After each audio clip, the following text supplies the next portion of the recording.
Hello and welcome back to my channel. My name is Eleanor and this is going to be a quick sort of series review of The Day Watch and The Twilight Watch by Sergei Lukyanenko. And I mean sort of because already on this channel, I'll leave it linked below, I did a review of the first book in the series, The Night Watch. In 2021 I did a review video of The Night Watch and I'll leave that linked below. However, in retrospect, now having read more of the books, I'm not quite as happy with that review. So this video is going to be more about the series in general, now that I finished the first 3 books. This series was originally marketed as a trilogy, so I now have read this first trilogy, but Sergei Lukyanenko, I know I'm butchering the name, it's Russian, I'm very sorry, I'm trying, has subsequently gone on to write 3 more books in this series, which I'm very eager to pick up soon.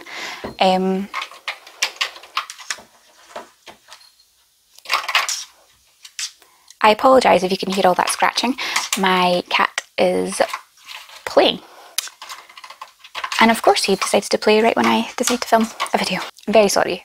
I won't know until I edit this video how irritating that is. So I hope it's not too audible.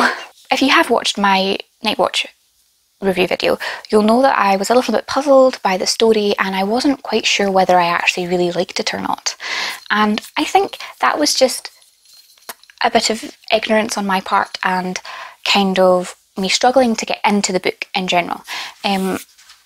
Sergei Lukyanenko wrote this in Russian and it has been translated into English, so of course there's nuances in language and dialect and culture that don't translate, and I think it just took me a while to get into this author's way of writing and the translator, the way they have interpreted some of the things going on. I think it took me a while to get into that and to get into the world, because the book is set in Moscow and the first few books are set late 90s, early 2000s, and you can tell they're quite dated. Haven't even told you what the series is about yet. So this series, you're following the main character called Anton. Not going to try and pronounce his surname, that won't go well. And this world is full of others and they are just hidden in plain sight in the normal world. This is an urban fantasy supernatural series and it is about another world hidden in plain sight, mostly set in Moscow. These 2 books are set Moscow, Russia centric. I believe one of the other subsequent books has a setting in Edinburgh at some point. I'm not quite sure, I haven't bought those books yet. I'm looking forward to seeing how this series travels internationally with the characters. But yes, so they have magic and shapeshifters and werewolves and vampires, and they are all called others, but they're split into 2 categories. So you have the dark ones and the light ones, and they are in a kind of eternal war with each other, seeking kind of mutual destruction and a balance in the world. And the dark ones have something called the Day Watch, that they police the light ones during their business during the day, and the light ones have the Night Watch to police the dark ones at night. So that is where the eternal conflict and balance comes from. And I think I really kind of misunderstood. I was trying to read into a point that wasn't really there.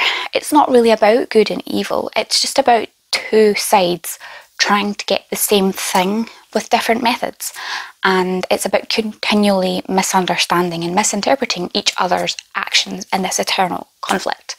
And I really think you have to read at least the next 2 books, so the Day Watch and the Twilight Watch, to get this and understand this. Maybe you will get it in the first book, but I didn't catch that. I'm a bit slow in the uptake sometimes with subtle undercurrent things like that. But the more books that I read in this series, the more I really enjoyed it, and I love this world.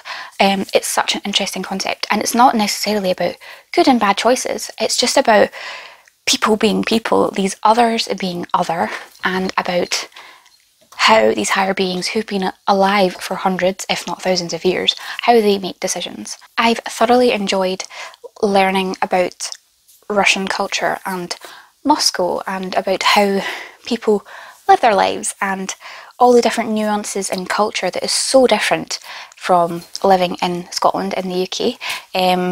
It's a very different way of life, and I have thoroughly enjoyed learning about that through the lens of these characters. As you go through the different books, there are different point of views and things, but the main character is Anton, and he sees a lot of growth and a lot of change in his life and the journey through this book series. Each book is actually split into 3 parts, so it's like 3 kind of novella length stories within a book. So each one you could say is maybe a bind up of 3 stories. They are all interlinked and interconnected, and none of them are standalone, they all run together, but it's just each book is divided into like a 3-act play.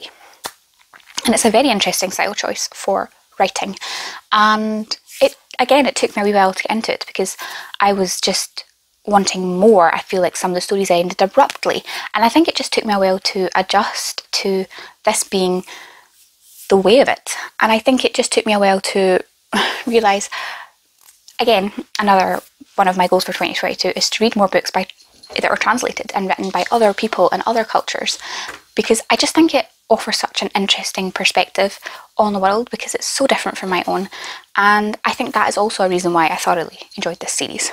Again, I've not said too much about what these books are about because I want to avoid spoilers at all costs. I want to encourage you to pick up this series. I just really thoroughly enjoyed Anton's character arc. The way he is in this first book is very different from how he is in the second and in the third. His character growth and character arc is amazing and really interesting to watch, how he perceives the world around him as an other and how he learns about what's going on. So you are shown this world and its secrets through the eyes of Anton, so you're learning things at the same time and you come to the same realizations at the same time as him, and it's very interesting as a reader to kind of go on that journey together. So yes, this really fed into my love of supernatural books, and I've just loved reading this kind of adult series and thought it was very well done. I will, however, say that I don't know if this is a Russian thing or a dated thing because the books were written late 90s, early 2000s. I don't know if it's a culture thing. There is a lot of sexism in this book. And again, I'm saying this as like a warning. If you can't read past that, like I can read past it and I can still thoroughly enjoy this series, but it's quite blatant at times and it does annoy me. So I'm just pointing it out. But again, I'm not really sure if that was deliberate on the author's part, if it's to do with the culture in Russia, or maybe it's even just slight misinterpretations through a translation, because there are lots of very strong female characters in this series, but there's just a lot of sexism with the male characters, and in particular with Anton and his relationship with a particular character. No spoilers here. A lot of his internal thoughts and what he says in his actions, yeah, aren't the best. But again, I'm not really sure where that's coming from, or if that's particularly deliberate on the writer's part, or if it's just circumstantially there. But I just thought I would point that out. I'm sure there's many other things, but that's the main one for me that I wanted to point out.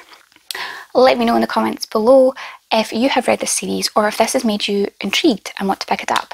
As I said, I really want to pick up the next 3 books in the series. I think it pays due to read them kind of close together because it takes a wee while, in my opinion, to get into a translated work and one set in such a different culture, just to kind of get your mind in the right direction.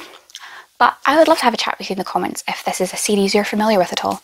I know there is a film that's kind of a mashup of the first book. I haven't watched it yet. I do really want to watch it. It's just trying to find it somewhere that I can stream it. I'd like to watch that at some point. But yes, I'd love to have a chat with you in the comments. Thank you for watching this very rambly review. Let me know if this has at all encouraged you to pick up this series. Or if not, let me know as well. I'm trying to get back in my groove of making videos and reviews again. So anyway, thanks for watching and I'll see you in the next video. Bye.